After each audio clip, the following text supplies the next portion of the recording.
മാസപ്പടിയിൽ മുഖ്യമന്ത്രി പിണറായി വിജയൻ, മകൾ വീണ വിജയൻ എന്നിവർക്കെതിരെ കേസെടുക്കണമെന്നാവശ്യപ്പെട്ടുള്ള മാത്യു കുഴൽനാടന്റെ ഹർജിയിൽ ചോദ്യങ്ങളുമായി തിരുവനന്തപുരം വിജിലൻസ് കോടതി. KMRLനെയും CMRLനെയും ബന്ധിപ്പിക്കുന്ന ഘടകം എന്തെന്നുൾപ്പെടെയുള്ള ചോദ്യങ്ങളാണ് കോടതി ഉന്നയിച്ചത്.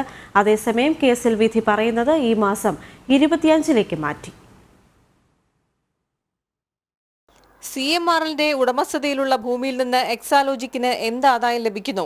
CMRLും വീണയും തമ്മിൽ എന്താണ് ബന്ധം? CMRLന്റെയും KMMLനെയും ബന്ധിപ്പിക്കുന്ന ഘടകം എന്ത് തുടങ്ങിയ ചോദ്യങ്ങളാണ് കോടതി ചോദിച്ചത്.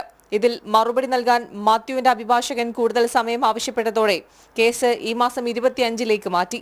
വിഷയത്തിൽ വിജിലൻസ് കേസെടുക്കണമെന്ന ആവശ്യമാണ് ഹർജിയിൽ ഉന്നയിച്ചിരുന്നതെങ്കിലും പിന്നീട് കോടതി നേരിട്ട് അന്വേഷിക്കണമെന്ന ആവശ്യത്തിലേക്ക് മാത്യു കുഴൽനാടൻ എത്തുകയായിരുന്നു. ധാതുമണൽ ഖനനം നടത്താൻ CMRL കമ്പനിക്ക് മുഖ്യമന്ത്രിയുടെ മകൾ വീണ വിജയന്റെ കമ്പനിയായ എക്സാലോജിക് വഴിവിട്ട് സഹായം നൽകിയെന്നാണ് ഹർജിയിലെ പ്രധാന ആക്ഷേപം. മുഖ്യമന്ത്രി, മകൾ വീണ ഉൾപ്പെടെ 7 പേർക്കെതിരെയാണ് ഹർജി ഫയൽ ചെയ്തിരിക്കുന്നത്. ജനം, തിരുവനന്തപുരം.